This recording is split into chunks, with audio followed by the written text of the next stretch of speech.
जय Hind dear student. I hope आप सभी स्वस्थ होंगे, मस्त होंगे और पढ़ाई भी आपकी अच्छी ढंग से चल रही होगी। तो आज इस वीडियो में हम देखेंगे क्लास 12th फिजिक्स की मोस्ट इम्पोर्टेंट टॉपिक जो है डी ब्रोगली तरंग दैर्ध्य। ये जो बोर्ड एग्जाम में 5 नंबर की पूछी जाती है। इसको इस तरह से भी डी ब्रोगली या डी ब्रोगली किसी भी तरह से जो है आपसे पूछ सकता है। तो डी ब्रोगली तरंग दैर्ध्य किसे कहते हैं और इसका समीकरण भी पूछा जाता है। ऐसे ही नहीं 5 नंबर मिलेंगे। जब कोई कण क्या है, जब कोई कण गतिमान अवस्था में होता है तो वह तरंग की भांति व्यवहार करता है, उसे डी ब्रोगली तरंग दैर्ध्य या डी ब्रोगली तरंग दैर्ध्य कहते हैं। तो आपको इतना समझ में आ गया कि डी ब्रोगली तरंग दैर्ध्य किसे कहते हैं। इसकी जो है समीकरण प्राप्त करना होता है। तो डी ब्रोगली तरंग दैर्ध्य का जो समीकरण हमें प्राप्त करना है तो कैसे प्राप्त, तो इसमें जब कोई कण जब कण कोई गतिमान अवस्था में है तो फोटॉन की ऊर्जा E बराबर होगा, E बराबर हो जाएगी ऊर्जा E बराबर एच न्यू, जहाँ पर एच क्या है, प्लांक नियतांक और न्यू फ्रीक्वेंसी यानी आवृत्ति है। एच न्यू यहाँ पर आप लोगों को ये एच न्यू है। तो ऊर्जा E बराबर एच न्यू। अब हम इसको जो है इसको समीकरण जो है हम इसको फर्स्ट दे देंगे। समीकरण ये हो जाएगी फर्स्ट। अब दूसरा, माना जब कण जो है माना कण का जो द्रव्यमान है, द्रव्यमान यम हो तो जो द्रव्यमान यम हो तो आइंस्टीन के समीकरण से, आइंस्टीन का समीकरण क्या है, आइंस्टीन के समीकरण से। तो आइंस्टीन का समीकरण क्या होता है, तो इसका समीकरण होता है E बराबर mc²। आप लोगों को पता होगा E बराबर mc²। अब इसको हम समीकरण सेकंड दे देंगे। अब इन दोनों समीकरणों को हम मिलाएंगे तो समीकरण फर्स्ट व सेकंड से। अब यहाँ पर आप लोगों को इतना तो मालूम ही होगा, एच न्यू बराबर mc²। जो एच न्यू किसके बराबर है, mc² के बराबर है। एच न्यू बराबर mc², इतना पता है। अब यहाँ पर हम इसको जो है यम को हम उसी प्रकार से उधर ही रखेंगे और जो है एच न्यू अपान c² ये नीचे आ जाएगा।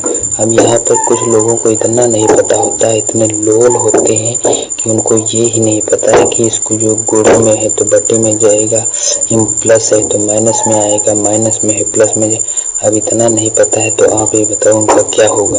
अब आप ये बता सकते हैं उनका हम क्या कर सकते हैं, इतना तो पता ही होना चाहिए भाई।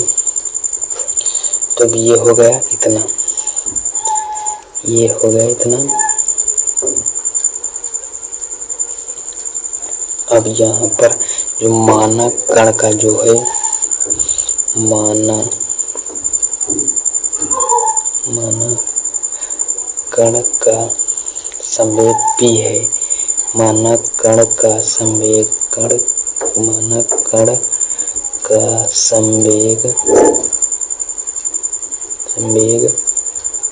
P है। तो P बराबर क्या होता है, पोटेंशियल एनर्जी संवेग बराबर क्या होता है, P बराबर m इंटू बी संवेग, द्रव्यमान गुणे वेग। ये होता है P बराबर m इंटू बी, द्रव्यमान गुणे वेग यानी m इंटू बी, ये होता है संवेग बराबर। अब यहाँ पर जो है P बराबर हम यहाँ पर हो जाएगा, यहाँ पर यम है जो यम गुणे और वेग का ही क्या है, प्रकाश का, तो c हो जाएगा। अब यहाँ पर हम यम का मान जो ये है यहाँ पर पुट कर देंगे, यहाँ पर हम जो है यहाँ पर इसका मान पुट करेंगे तो P बराबर हो जाएगा एच न्यू अपान c² गुणे c। अब यहाँ पर एक सी से एक सी उड़ा देंगे तो यहाँ पर क्या बचेगा, तो यहाँ पर ये बचेगा, इस तरफ हम इसको लिख देते हैं तो ये हो जाएगा P बराबर एच न्यू अपान सी। ये इतना हो जाएगा, ये इस तरह जो है ये इतना हो जाएगा। अब इसको हम दूसरे पेज पर देखते हैं, इस पेज में तो आएगा नहीं तो हम इसको दूसरे पेज में देखते हैं। अब यहाँ पर जो ये P बराबर एच न्यू अपान सी है तो हम ये जो है न्यू है इसको हम सी के बटे में लाएंगे तो ये हो जाएगा P बराबर हो जाएगा एच बराबर सी अपान लेमडा, सी अपान न्यू, तो ये हो जाएगा। और जहाँ पर हमें जो पता है सी बराबर सी अपान न्यू ये होता है लेमडा के बराबर, यानी तरंग दैर्ध्य के बराबर होता है। ये बी नहीं है, न्यू है। सी अपान न्यू बराबर होता है लेमडा के। तो इस तरह जो हम इसका मान जो है यहाँ पर ये लेमडा रखेंगे, यहाँ पर रखेंगे P बराबर एच अपान लेमडा, ये हो जाएगा एच अपान लेमडा। अब इतना हमने कर दिया। अब यहाँ पर हम इसको यहाँ पर इस तरह तो भी लिख सकते हैं, इसको हम लेमडा बराबर कर सकते हैं, इस तरह भी कर सकते हैं एच अपान P, इस तरह भी हम इसको कर सकते हैं। इसमें कोई दिक्कत वाली तो कोई बात है नहीं, हम इसको इस तरह भी रख सकते हैं। तो जहाँ पर जो हम कर देंगे P, जहाँ पर P यहाँ पर हमें जो पता है क्या होता है, ये होता है लेमडा बराबर हो जाएगा लेमडा बराबर एच अपान P बराबर होता है यम इंटू बी, यानी कि ये संवेग होता है यम इंटू बी, ये होता है। अब यहाँ पर आपका जो है ये समीकरण तैयार हो चुका है। यहाँ पर आपसे जो है ये तीन जो है दो तीन पदों में पूछ सकता है, आपके अगर पोटेंशियल एनर्जीज में पूछ सकता है, और जो है पोटेंशियल एनर्जी हो यहाँ पर प्लांक नियतांक और लेमडा हो, और यहाँ लेमडा इस तरह जो है इस तरह से पूछ सकता है आपसे। इसमें और इसमें कोई फ़र्क नहीं है, इस तरह जो है आपसे पूछ सकता है। और यहाँ पर एक चीज़ और ध्यान देने वाली बात है, यहाँ पर जहाँ पर हमें ये पूछ सकता है अगर काइनेटिक एनर्जी हो तो भी पूछ सकता है। तो इसके लिए जो फार्मूला हो जाता है लेमडा बराबर एच अपान रूट 2 यम के, अगर काइनेटिक एनर्जी हो तो इस तरह जो इसका फार्मूला होता है। यहाँ पर अगर आप लोगों को इतना ये समझ में नहीं आ रहा है तो इसको हम समझाने की कोशिश करते हैं। यहाँ पर इसमें हम ले आते हैं इसमें, तो यहाँ पर आप इसको ध्यान दीजिएगा। हमें पता है के बराबर होता है हाफ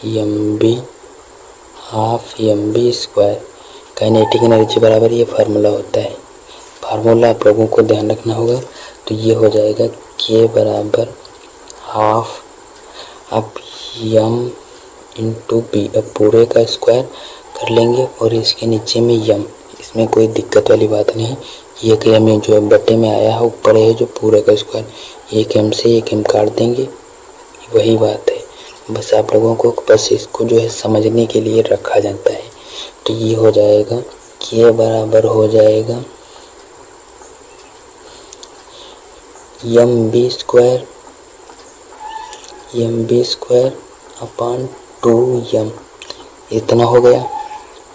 हम इसको जो 2m को हम इस तरफ लाएंगे, ये बटे में है तो ऊपर जाएगा तो गुणे में तो होगा, तो ये हो जाएगा यहाँ पर इसमें इसकी हम लाइन इस तरफ खींचते हैं, इसमें ना जाए तो ये इसमें पहुँच जाएगा। तो ये हो जाएगा 2m के बराबर एम बी स्क्वायर। इतना समझ में आया। अब यहाँ पर आप लोगों को जो पता है, अब ये हम स्क्वायर जब ये हटाएंगे इस पर रूट चढ़ जाएगा, इतना तो मालूम होगा। तो इसमें सिर्फ यही फार्मूला है अंडर रूट 2 यम के, एम बी की जगह पर जो है हम √2m के यानी काइनेटिक एनर्जी को रख देते हैं।